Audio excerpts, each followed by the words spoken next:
Matthieu, chapitre 21. Lorsqu'ils approchèrent de Jérusalem et qu'ils furent arrivés à Bethphagée, vers le mont des Oliviers, Jésus envoya 2 disciples en leur disant, « Allez au village qui est devant vous, vous y trouverez tout de suite une ânesse attachée et un ânon avec elle. Détachez-les et amenez-les-moi. Si quelqu'un vous dit quelque chose, vous répondrez, « Le Seigneur en a besoin. » Et à l'instant il les laissera aller. Or, tout ceci arriva afin que s'accomplisse ce que le prophète avait annoncé. Dites à la fille de Sion, Voici ton roi qui vient à toi, plein de douceur et monté sur un âne, sur un ânon, le petit d'une ânesse. Les disciples allèrent faire ce que Jésus leur avait ordonné. Ils amenèrent l'ânesse et l'ânon, mirent leurs vêtements sur eux, et Jésus s'assit dessus. Une grande foule de gens étendirent leurs vêtements sur le chemin. D'autres coupèrent des branches aux arbres et en jonchèrent la route. Ceux qui précédaient et ceux qui suivaient Jésus criaient « Hosanna, ô fils de David! Béni soit celui qui vient au nom du Seigneur!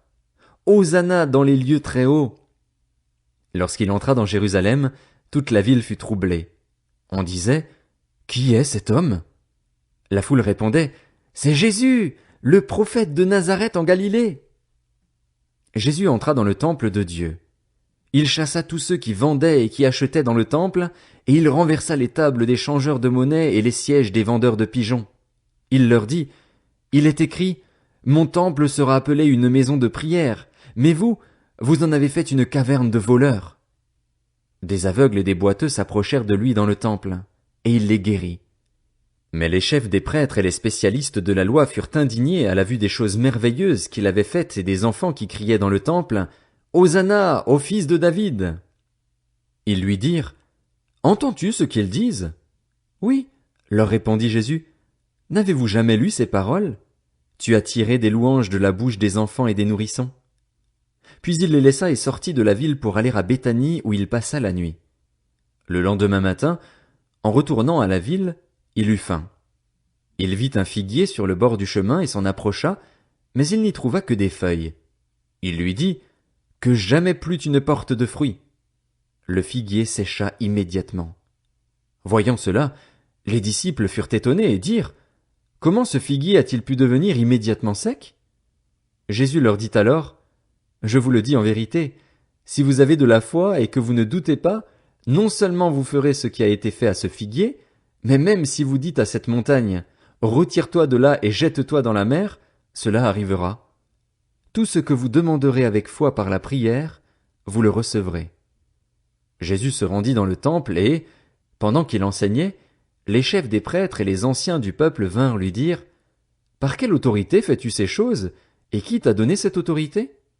Jésus leur répondit, « Je vous poserai moi aussi une question et, si vous m'y répondez, je vous dirai par quelle autorité je fais ces choses.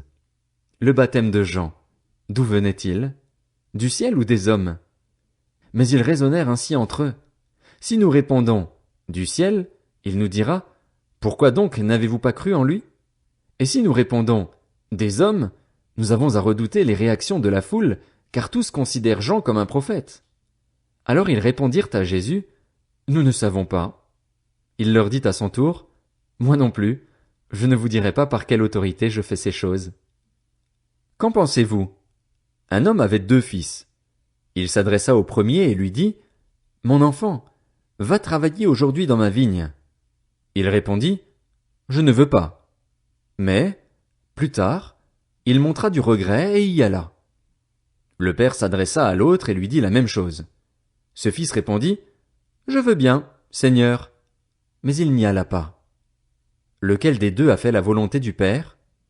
Ils répondirent, « Le premier. » Et Jésus leur dit, « Je vous le dis en vérité, les collecteurs d'impôts et les prostituées vous précéderont dans le royaume de Dieu, car Jean est venu à vous dans la voie de la justice et vous n'avez pas cru en lui. En revanche, les collecteurs d'impôts et les prostituées ont cru en lui et vous, qui avez vu cela, vous n'avez pas ensuite montré de regret pour croire en lui.